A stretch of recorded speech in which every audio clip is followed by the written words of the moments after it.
غم سے نجات پائے کیوں؟ یہ انسان کا مقدر ہے، یہ تو ہو کر رہنے والی شے ہے۔ غم تو رہے گا، صدمہ رہے گا۔ آپ کو شاید یاد آیا ہو، ایک بڑی عظیم ہستی گزری ہے انسانی تاریخ میں، گوتم بدھ، کپل وستو کا شہزادہ، at the prime of his youth, 30 برس کی عمر۔ اس نے مشاہدہ کیا لوگوں کو، لوگ دکھوں میں ہیں، لوگوں کے لیے مصیبتیں ہیں، لوگوں کے لیے تکلیفیں ہیں۔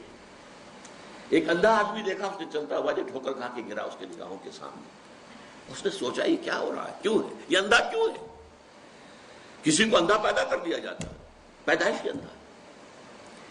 کسی والدین کے سامنے اس کو بچہ جو ہے دم توڑ رہا ہے، کچھ نہیں کر سکتے، ٹک ٹک دیدم دم نہ کشیدم، جا رہا ہے تمہارے ہاتھوں میں سے، نکل رہا ہے، جا رہا ہے۔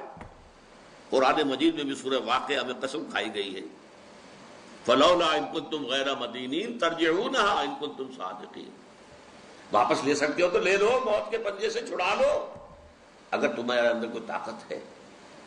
نہیں، جا رہا ہے، رو رہے ہیں۔ یہی وجہ ہے کہ پھر وہ اس فکر میں، یہ دکھ کیوں ہے انسان کا مقدر، اس کا سبب تلاش کرنے کے لیے پھر اس سے نکلنے کا راستہ کیا ہے، اس سے نجات کیسے ہوگی، نروان کیسے ملے گا۔ پھر آپ کو معلوم ہے 30 برس کی عمر میں جوانی کا دور، جوان بیوی کو رات کو سوتے ہوئے چھوڑ کر گیا ہے، شیرخوار بچہ چھوڑ کر گیا، محل چھوڑ کر جا کر خاک چھانی ہے، کہاں کہاں پھرا ہے، کن کن رشیوں منیوں کی خدمتیں کی ہیں، کہاں کہاں گیا ہے، کتنا وقت لگایا ہے، کن کن جنگلات جو ہے اس کے خاک چھانی ہے اس نے۔ بہرحال اسے کیا ملا کیا نہیں ملا یہ میں اس سے بحث نہیں کرتا، اس لیے کہ ظاہر بات ہے کہ وہ حضرت مسیح علیہ السلام سے بھی قبل کی شخصیت ہے، اور اکثر لوگوں کی تعلیمات بگڑ گئی ہیں۔ حضرت مسیح علیہ السلام کی تعلیمات اگر قرآن مجید ہمیں نہ بتائے تو ہمیں کیسے معلوم ہو کہ ان کی اصل تعلیم کیا تھی؟ عیسائی جس مسیح کو ماننے والے ہیں اس مسیح کو تو ہم نہیں مانتے، اللہ کا بیٹا تو ہم نہیں مانتے، لیکن اگر قرآن مجید واضح نہ کرتا تو ہمیں کیسے معلوم ہوتا؟ اسی طرح گوتم بدھ کے بارے میں جو کچھ کہتے ہیں ان کے ماننے والے، اس کی طرف نہ جائیے، وہ کیا تھا حقیقت میں ہم نہیں جان سکتے، لیکن یہ ضرور ہے کہ اس کے فلسفے کا جو مین تھیم ہے، سروم دکھم، all is pain, all is suffering, all is agony, سروم دکھم، درد ہی درد ہے، رنج ہی رنج ہے، غم ہی غم ہے۔ قید حیات و بند غم، اصل میں دونوں ایک ہے، موت سے پہلے آدمی غم سے نجات پائے کیوں؟ لیکن اس اعتبار سے اگر آپ غور کریں گے تو چلیے انسان حیوانات کی صف میں آ گیا بس، لیکن نہیں، انسان کی ہیومن ٹریجڈی کا نقطہ عروج بالکل ایک اور ہے۔ مرنے کے بعد پھر اٹھایا جائے گا، پھر جواب طلبی ہوگی، کیا کرتے رہے زندگی بھر؟ تم نے حقیقت کو پہچاننے کی کوشش کی، تم نے حق پر چلنے کی کوشش کی، یا تم نے ظلم کیے، زیادتیاں کی، ناانصافیاں کی؟ آؤ حساب دو۔ حیوان سے یہ محاسبہ نہیں ہے، نباتات اور حیوانات اس سے بری، انسان ہے۔ اس پر بھی ایک سورت ہے قرآن مجید کی، سورۃ الانشقاق، یا ایھا الانسان انک کادح الی ربک کدحا فملاقیہ۔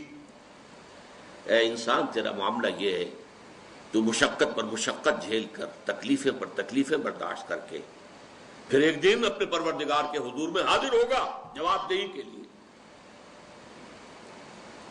ثم لتحسبن بما تعملون، حضور کی ایک خطبے میں جو الفاظ آتے ہیں، واللہ لتموتن کما تنامون، خدا کی قسم تم سب مرو گے جیسے کہ ہر روز شام کو سو جاتے ہو، رات کو سو جاتے ہو۔ یہ نیند بھی موت کی بہن ہے۔ ثم لتبعثن کما تستيقظون، لیکن پھر جیسے روزانہ صبح بیدار ہوتے ہو ایسے ہی ایک صبح قیامت آئے گی کہ سب اٹھا لیے جاؤ۔ ثم لتحسبن بما تعملون، پھر تمہارا محاسبہ ہوگا، that grand accountability، وہ مسئولیت عظیم، پوری زندگی کا حساب، چھوٹی سی چھوٹی باتیں۔ وَمَنْ يَعْمَلْ مِثْقَالَ ذَرَّةٍ خَيْرًا يَرَهُ وَمَنْ يَعْمَلْ مِثْقَالَ ذَرَّةٍ شَرًّا يَرَهُ۔